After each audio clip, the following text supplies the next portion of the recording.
Hello everyone. I've got a question for you. What impact does the hunger winter of 1944, the Great Chinese Famine of 1958, and the Buffer Famine of 1968 still have on the world today? Don't know? The impact is epigenetic. What is epigenetics, you ask? Let's break it down. The epi prefix in epigenetics is taken from the Greek language, meaning outside of. Therefore, epigenetics is a type of genetic modification that can silence sections of DNA, turn on or off genes, and enable the overproduction of specific genetic products, all without changing the genetic sequence of an individual. Examples of these epigenetic changes are seen in the famines mentioned. You see, the descendants of individuals who lived through the hunger winter had their DNA isolated and tested. Through this genetic testing, it was discovered that genes for cholesterol transport, aging, and the production of interleukin-10 all had extra methyl groups added. In contrast, genes for insulin-like growth factor 2 were lacking methyl groups. Such epigenetic changes were inherited by millions of hunger winter survival relations, causing disease susceptibilities and illness. So what causes these epigenetic changes?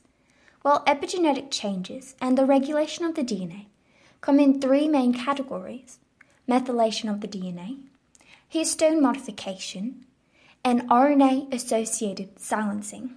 To help the visualization of these epigenetic changes, here I've drawn a chromosome, which gets magnified into nucleosomes, then the histone octamer, which the DNA wraps around, finally getting magnified into the individual bases of the double helix for the DNA. It's these bases in the DNA that act as a code. When this code is transcribed, the DNA turns into RNA, and then the RNA can get translated into protein. The methylation of DNA causes silencing of genes when methyl groups are added to cytosine bases within a specific stretch of DNA, known as a CPG island. This CPG island is a stretch of DNA with lots of cytosine and guanine DNA bases. These methyl groups can disrupt acetylation of histones, which we'll discuss shortly, causing the DNA to become tightly compacted and not allow for transcription.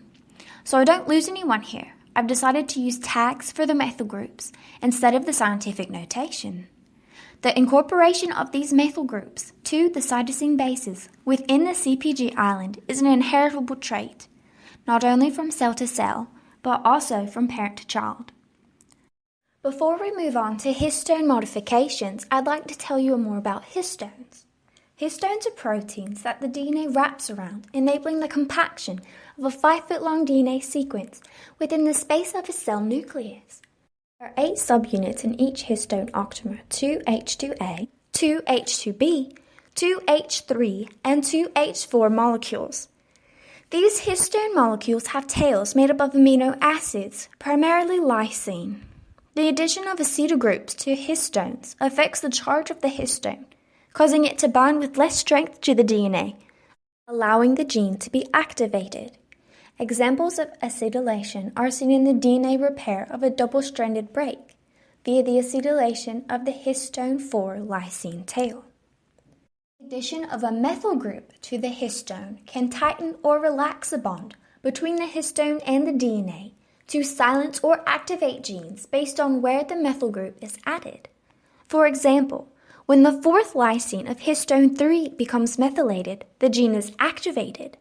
But when the 9th lysine on histone 3 becomes methylated, it causes gene silencing.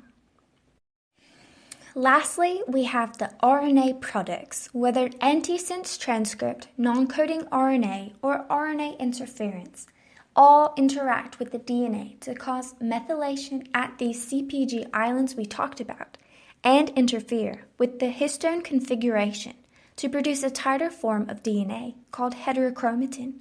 It's through these interactions that the RNA can cause gene silencing to occur. Here are several resources which you may find useful if you'd like more information. Thank you for watching.